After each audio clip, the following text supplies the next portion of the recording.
오늘은 우리가 이렇게 인사했으면 좋겠습니다. 옆에 있는 분과 사랑합니다 이렇게 인사했으면 좋겠습니다. 사랑합니다. 왼쪽 오른쪽으로. 네.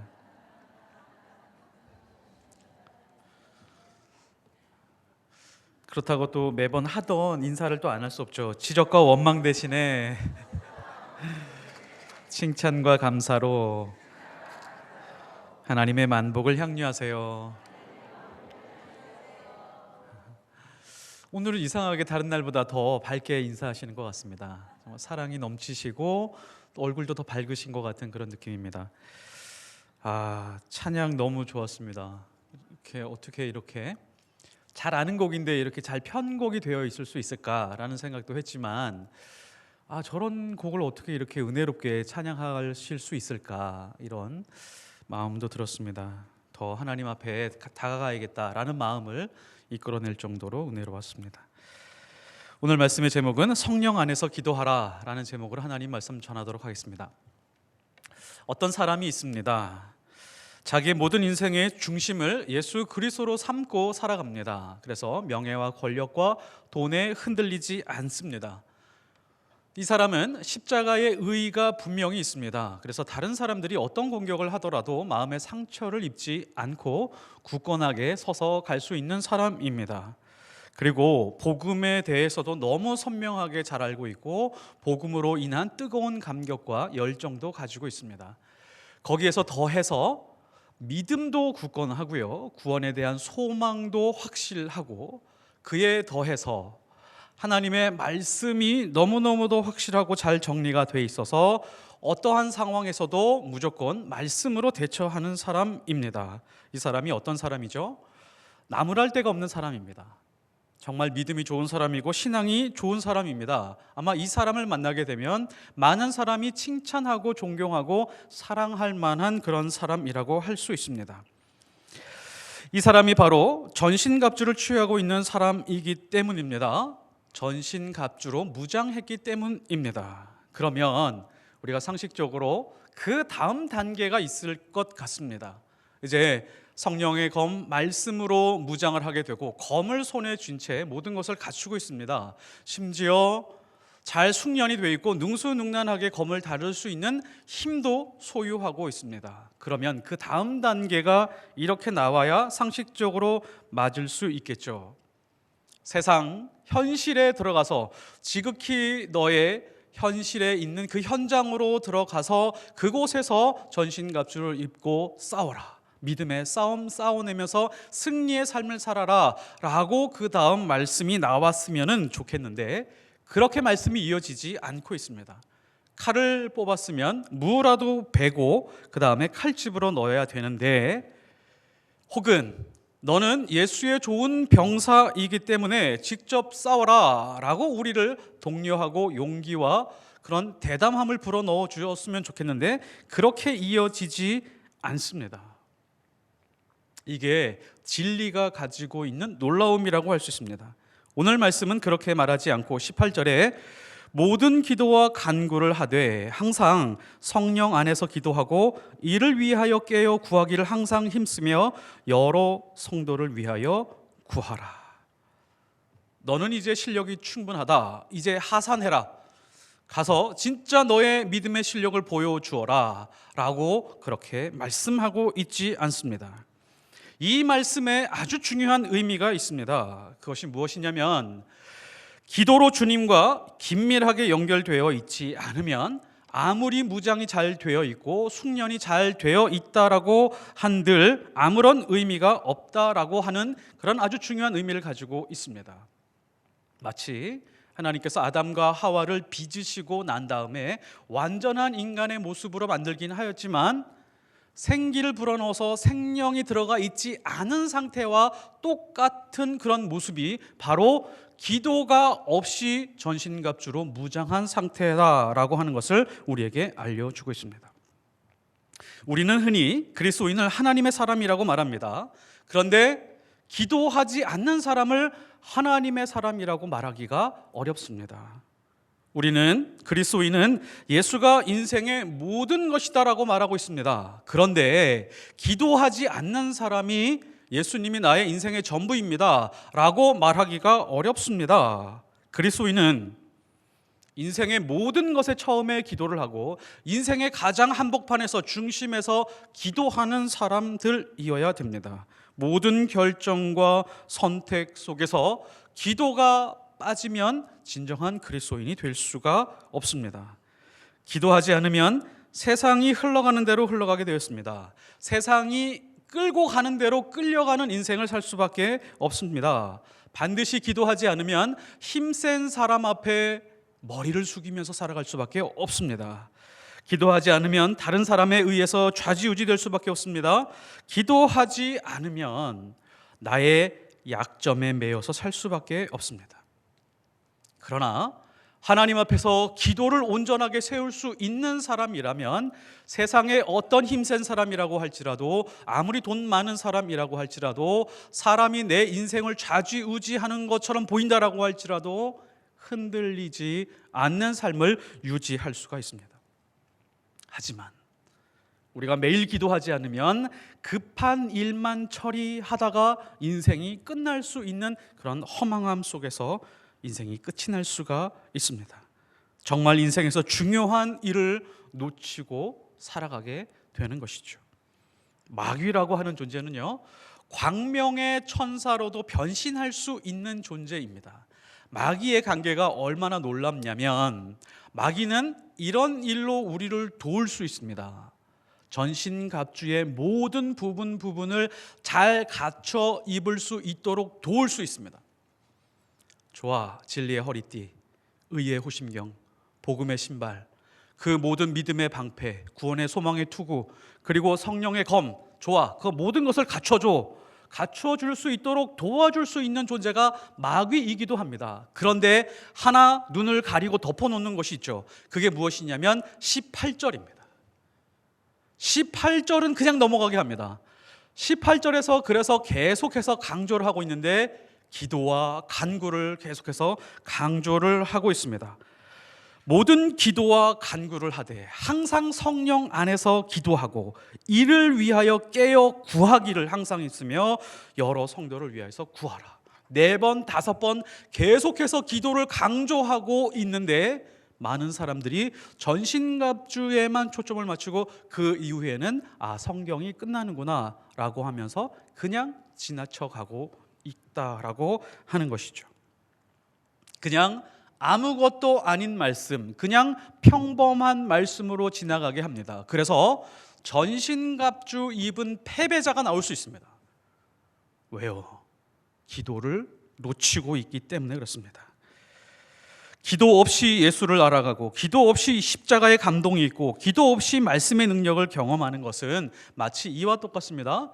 전통 음식의 레시피를 그대로 따갖고 와서 음식을 차려놨는데 음식에 맛이 나오지 않는 것입니다. 그거와 똑같습니다. 기도가 없다라고 하는 것은 그만큼 치명적입니다. 그래서 성경은 계속해서 항상 기도하라, 쉬지 말고 기도하라 라고 하는 이유가 여기에 있습니다. 우리가 확실하게 분별해야 되는 것이 있습니다. 우리가 간혹 말씀을 듣거나 책을 읽으면서 어떤 신앙의 법칙에 대해서 배웁니다. 신앙의 법칙, 그렇게 설교하기도 하고 그렇게 가르쳐주기도 합니다. 신앙을요, 어떤 법칙으로 유도해 가는 것이 굉장히 모순이 있고 함정이 있습니다. 어떤 것이냐면 어떤 법칙을 알려주면 이 법칙을 따라가십시오 라고 하는 곳에 숨어 있는 것이 있는데 그것이 무엇이냐면 그 법칙만 따라가면 나는 편안하고 만족할 수 있어 라고 하면서 이상하게 하나님과 멀어지는 그런 모양새가 나오기도 한다라고 하는 것이죠.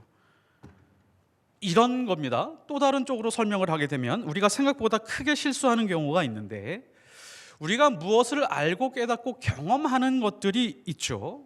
근데 알고 깨닫고 경험하는 것이 기도를 대체하는 경우들이 상당히 많이 있습니다. 기도를 대체했음에도 불구하고 만족하고 감동도 있고 은혜도 있죠. 성경 공부를 합니다. 신앙 서적을 많이 읽습니다. 깨우침이 있죠. 은혜도 있고 감동이 있습니다. 그런데 그것이 기도를 대체하게 만들면 하나님과 거리를 멀어지게 할 수 있다는 것을 우리가 놓치지 말아야 됩니다. 예배를 드리면서 많은 은혜를 받을 때가 있습니다. 하나님 저에게 말씀을 주셨습니다. 감사합니다. 라고 하지만 그것이 기도를 대체하고 있다면, 기도를 대신하고 있다면 마음의 만족은 줄지 모르지만 분명히 보이지 않게 신앙의 균형이 깨어지고 있을 수 있습니다.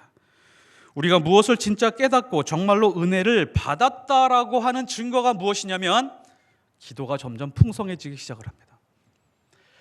어떻게 해서든지 하나님과 함께 있는 시간이 더 있기를 원하고 그것을 확보하려고 애를 쓰게 되어 있습니다.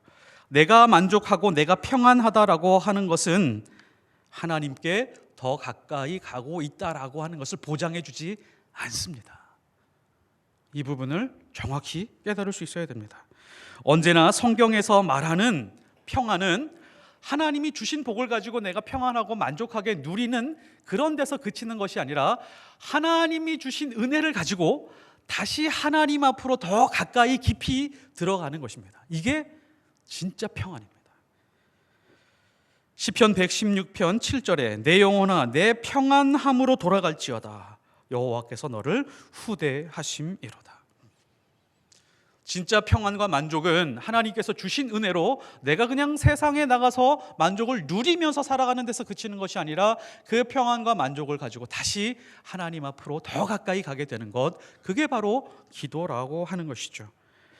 우리의 모든 믿음이 예수를 더욱 붙잡는 것으로 가지 않으면 어쩌면 바람을 쥐고 있는 그런 신앙생활과도 똑같습니다. 이런 경우도 있죠. 어떤 사람은 열심히 봉사하는 것으로 기도를 대체하는 경우가 있습니다. 보람도 있습니다. 뿌듯합니다. 만족스럽습니다. 나 오늘 잘 살았다 라고 하는 만족으로 하루를 마무리할 수 있습니다.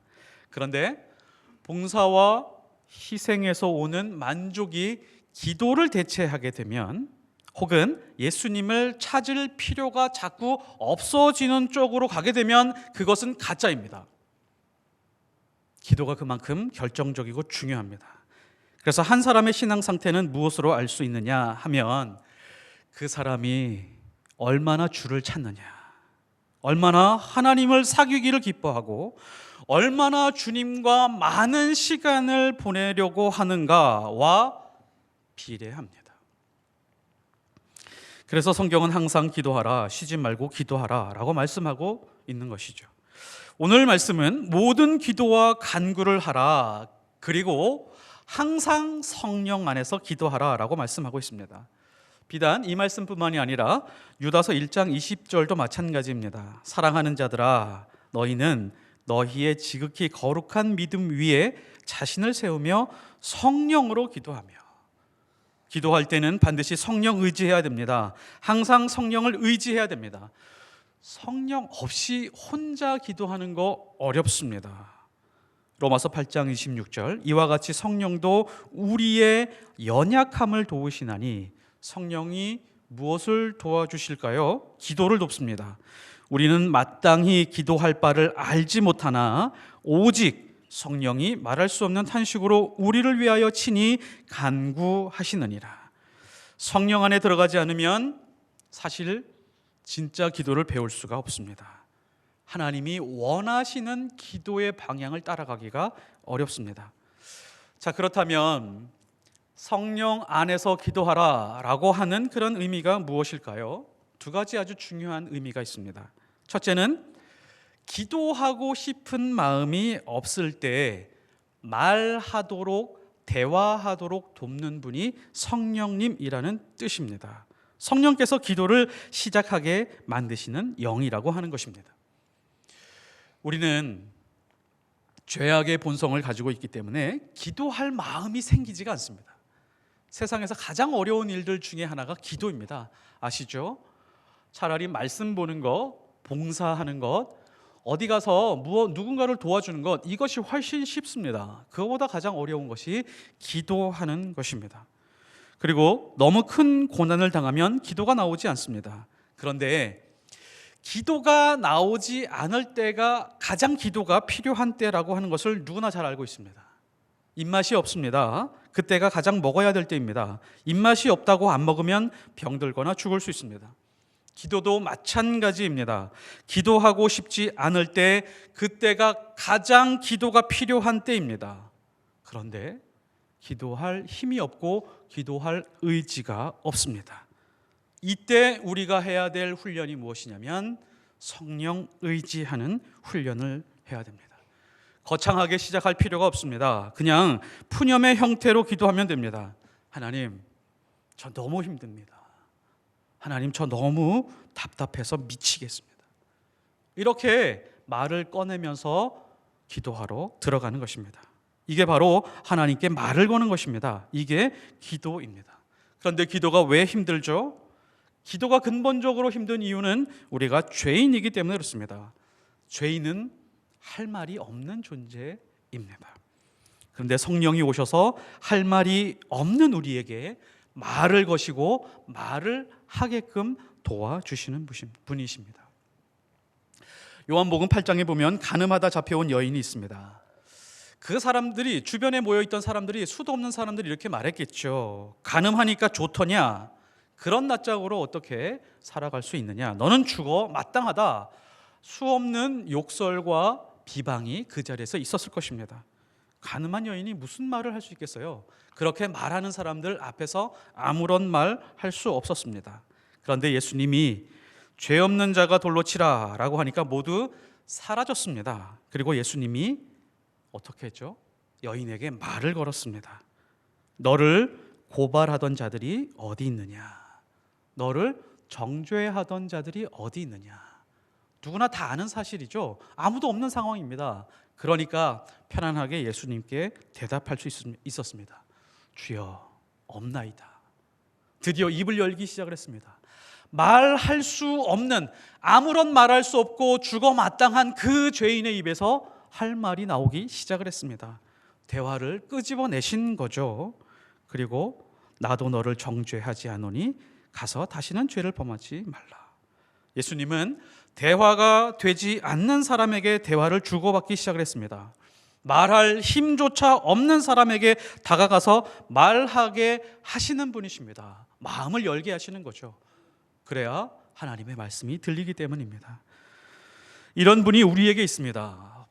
바로 보혜사 성령님이십니다. 요한복음 14장 16절에 내가 아버지께 구하겠으니 그가 또 다른 보혜사를 너희에게 주사 영원토록 너희와 함께 있게 하리니. 여기서 재미있는 표현이 있습니다. 또 다른 보혜사를 너희에게 주겠다. 성령은 보혜사잖아요. 또 다른이라고 하는 표현이 내가 너희의 보혜사 아니냐. 또 다른 보혜사가 있는데 성령이다. 예수님도 우리에게 보혜사로서 도와주시면서 옆에 서 계시는 것처럼 성령도 똑같이 그렇게 할 것이다. 예수님이 그렇게 하신 것처럼, 그래서 기도할 때 성령께로 가면, 성령 의지하면 성령은 말할 수 없는 사람에게 말을 걸고 말하게 하시는 분이십니다. 그리고 기도할 수 있는 힘을 불어넣어 주십니다. 사랑하는 사람이 있습니다. 나를 정말로 사랑하는 사람이 있습니다. 그러면 그 사랑하는 사람이 있으면 내가 그 사람 앞에서 아무리 죽을 죄를 지었더라고 할지라도 그 사람에게만큼은 이상하게 말이 나옵니다. 그거 아시죠? 사랑하면 말이 나옵니다. 그 사람에게 뭔가 고백하고 싶은 것이 있습니다. 사랑을 고백하든지 내가 잘못한 것을 고백하든지 분명히 말이 나오게 되었습니다. 사랑하는 분에게 말하는 것, 이것이 기도입니다. 베드로가 있습니다. 베드로가 예수님을 3번 부인했습니다. 예수님은 십자가에서 돌아가시고 난 다음에 부활하셨죠. 그리고 베드로를 의도적으로 찾아가셨습니다. 그리고 예수님은 베드로 앞에 서셨죠. 베드로는 예수님에게 할 말이 없었습니다. 면목이 없었습니다. 쥐구멍이라도 찾고 싶었습니다. 죽고 싶었습니다. 그런데 예수님이 이렇게 말씀하지 않으셨습니다. 내가 너 3년 동안 겪어보니까 맹세를 그렇게 하더니 정말 나를 그렇게 배신할 줄 알았다. 넌 다혈질에다가 뭔가 한번 약속하면 지키지 못하는 인간이야. 너 여종 앞에서 배신하더라. 그렇게 지적하면서 베드로를 가르치려고 하지 않으셨습니다. 할 말 없는 자에게 찾아오셔서 말하게 하셨습니다. 어떻게? 말씀을 걸으셨죠. 요한의 아들 시몬아, 내가 이 사람들보다 나를 더 사랑하느냐 라고 대화를 시작했습니다. 그때 베드로가 대답했습니다. 네 주님, 내가 주님을 사랑하는 줄 주님께서 누구보다 잘 압니다. 저는 죽을 수밖에 없는 죄인이라는 것 저도 너무너무도 잘 압니다. 그런데 저도 모르겠습니다. 저도 잘 모르겠습니다. 제가 죽어야 될 사람이라는 것은 알고 있지만 제가 주님을 사랑하고 있습니다 라고 그렇게 고백하기 시작을 했습니다. 이것이 기도입니다. 기도가 대화입니다. 예수님과 대화하게 만드신 것이 바로 성령 하나님이십니다. 예수님과 이 대화가 이루어지고 난 다음에 베드로는 기도의 사람으로 완전히 바뀌었습니다. 사도행전 3장 1절, 제9시 기도 시간에 베드로와 요한이 성전에 올라갈새. 9장 40절, 베드로가 사람을 다 보내고 무릎을 꿇고 기도하고. 10장 9절, 그때에 베드로가 기도하려고 지붕에 올라가니. 예수님과 대화하고 진실한 마음을 토해낸 다음에 기도의 사람이 되었습니다. 오늘 말씀은 항상 성령 안에서 기도하라, 항상이라고 하는 말씀을 우리에게 붙여주시고 있습니다. 쉬지 말고 기도하라 라는 말과 같은 뜻이죠. 그래서 우리는 이 말씀이 사실은 부담으로 다가옵니다. 어떻게 항상 기도해? 쉬지 말고 기도하라는 게 얼마나 힘든 일이야 라고 그렇게 생각을 합니다. 때로는 이 말씀이 구속과 속박으로 느껴질 때가 있습니다. 그거 불가능해. 항상 기도하고 쉬지 않고 기도하는 것은 정말 힘든 일이야. 아무나 할 수 없어. 그런 거 할 수 있는 사람 별로 없을걸. 이렇게 생각을 합니다. 그런데 항상 기도하고 쉬지 않고 기도하는 상황이 단 한 가지가 있습니다. 하나님을 사랑하는 것입니다. 사랑하면 지루하지 않습니다. 사랑하면 질리지도 않습니다. 어렵거나 힘들지 않습니다. 사랑하면요, 아무리 바쁜 상황이 닥쳐온다라고 할지라도, 고난이 온다라고 할지라도 방법을 찾아나게 되어 있습니다. 창세기 29장 20절에 보면 야곱이 라헬을 위하여 7년 동안 라반을 섬겼으니 그를 사랑하는 까닭에 몇 년을 며칠까지 했다고요? 7년을 며칠처럼 그렇게 지냈다라고 합니다. 이런 경험 해보신 적 있으신가요? 라헬을 사랑한 야곱은 자신이 모든 일이 즐겁고 행복했습니다. 고된 일이었을 거예요. 거의 노예같이 라반이 부려먹었습니다. 그런데 며칠이 지나가는 것처럼 느낄 정도로 그렇게 라헬을 사랑하고 있었죠. 이게 무슨 의미죠? 지금 자기가 하고 있는 모든 일들이, 야곱이 하고 있는 모든 일들이 라헬과 연결이 되어 있었습니다. 모든 일들 속에 라헬이 있었습니다. 그러니까 라헬과 함께 하고 있는 그 일들이 지루하지 않았고 구속이거나 속박이지 않았고 금방 시간이 지나갔으면서 행복하고 즐거운 시간이었다는 것이죠. 하나님을 사랑하면 매 순간 기도하는 것이 불쾌한 숙제처럼 느껴지지 않습니다.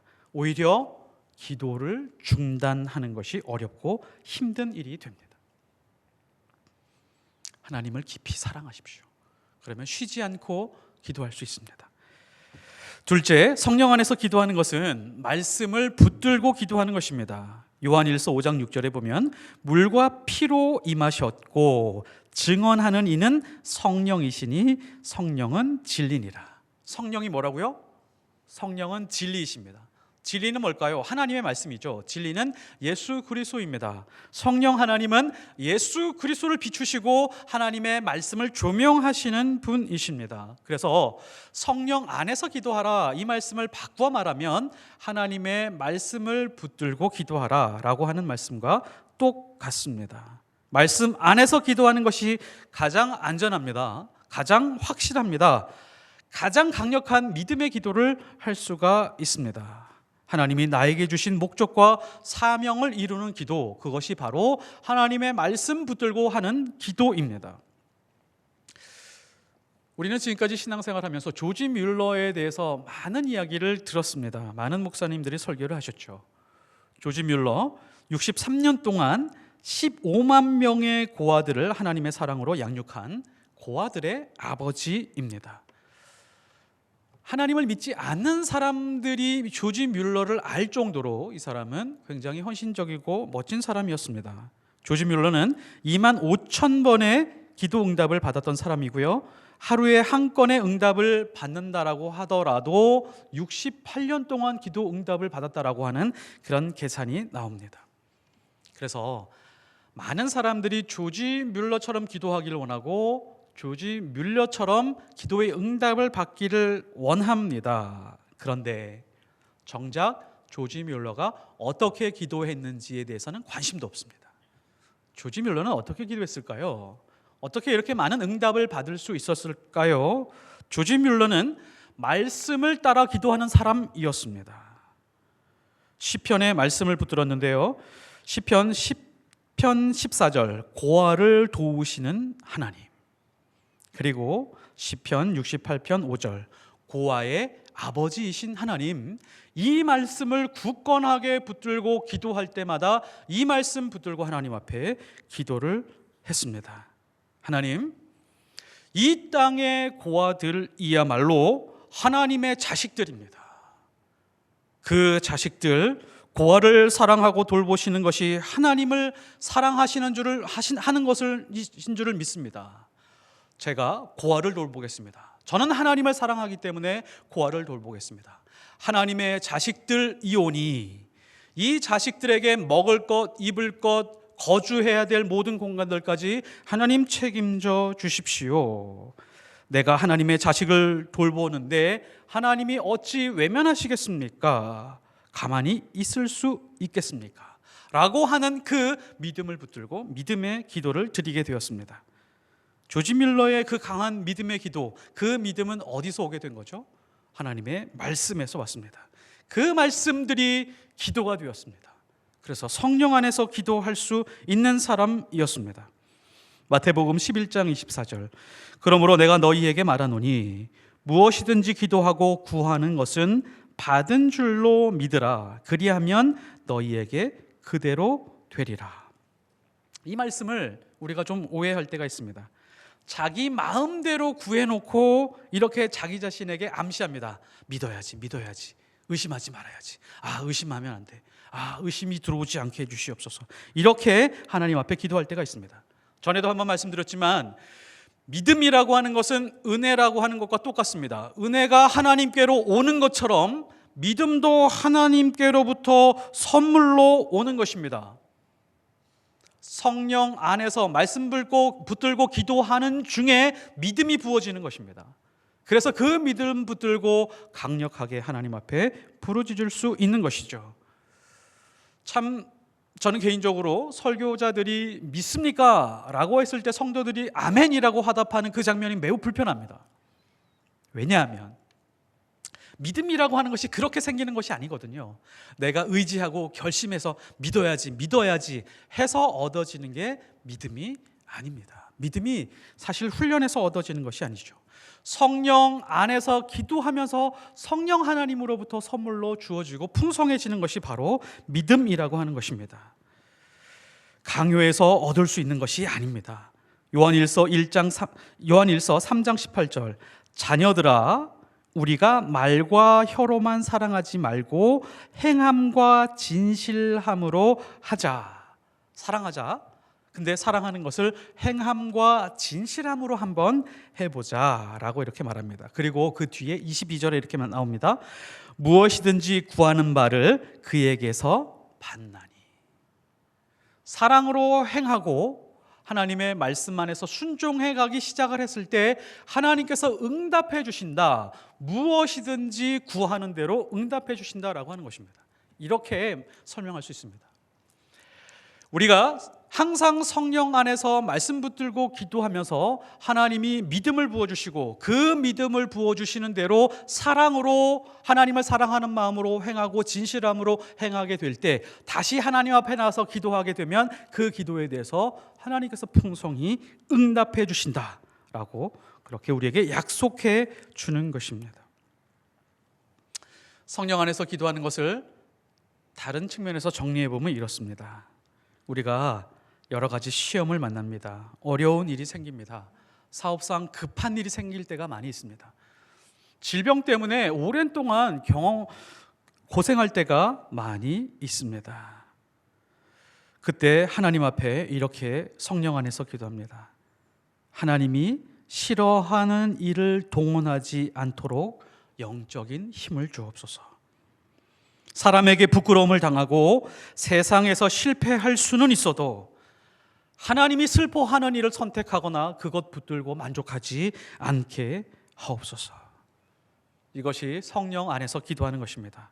이것이 하나님을 사랑하는 사람의 기도이고 말씀을 따라 기도하는 사람의 모습입니다. 그러면 하나님이 기뻐하신다면 어려운 일도 면하게 하시고 피할 길도 허락해 주시며 우리에게 은혜를 부어주시게 될 것입니다. 우리가 붙들고 있는 것은 이것입니다. 하나님은 언제든지 우리에게 감당할 시험 외에는 주시지 않는 분이시다 라고 하면서 우리가 감당할 수 없는 것 같지만 그 믿음으로 감당해 가면서 성령 안에 기도하는 사람들, 그 사람들이 바로 하나님의 자녀들입니다. 말씀의 결론을 맺겠습니다. 하나님의 전신갑주를 요약하면 딱 세 가지로 요약할 수 있습니다. 예수 그리스도, 그리고 십자가, 그리고 말씀. 이 세 가지로 정확하게 요약할 수가 있습니다. 그런데 오늘 말씀은 마치 이 전신갑주를 붙들고 있는 것만으로 부족하다라고 그렇게 우리에게 말씀하고 있습니다. 기도를 놓쳐서는 안 된다라고 이렇게 말씀하고 있는 것이죠. 그 앞에 있는 모든 신앙적인 모습들이 기도를 대체하게 내버려 두지 말라. 항상 성령 안에서 기도하라. 성령은 죄인들의 마음을 살피고 말하게 하는 분이십니다. 말하게 만드시는 그분, 성령 안으로 들어가라. 성령께 구하라. 이것이 기도입니다. 성령에 의지해서 기도하다가 보면 어느 순간 가슴이 뜨거워지고 기도가 회복되고 맺힌 것이 풀리기 시작하고 그때부터 숨 쉬듯이 기도할 수 있습니다. 사람에게 화풀이하는 것을 불평이라고 하고 원망이라고 말합니다. 그런데 하나님께 푸념하는 것을 기도라고 말합니다. 하나님께 원망을 쏟아내고 있는 것조차도 기도가 되고 두려움도 기도가 될 수 있습니다. 항상 성령 안에서 기도하고 하나님의 목적과 사명을 이루어서 인생의 승리가 있는 하나님의 백성들이 되시기를 예수 그리스도 이름으로 축복합니다. 기도하겠습니다. 하나님, 항상 우리 인생에서 기도가 밀려날 때가 많이 있습니다. 그리고 다른 것으로 만족해 하면서 은혜를 누린다라고 그렇게 생각할 때가 많이 있습니다. 그런데 그때가 위험한 때라고 하는 것을 우리가 놓치지 않게 하여 주옵소서. 세상의 그 어떤 것보다도 항상 성령 안에서 기도하는 우리의 모습이 있게 하시고 말씀 붙들고 기도하게 하시며 우리 앞에 닥쳐 있는 내 힘으로 감당할 수 없고 내 마음을 무너뜨리고 있는 그 사건 앞에서 성령 의지하게 하옵소서. 그래서 그 성령 안에서 기도하는 그 기도로 말미암아 우리 가정과 사업과 우리 인생이 바로 세워지는 그런 은혜가 있게 하옵소서. 예수 그리스도 이름으로 기도드렸사옵나이다. 아멘.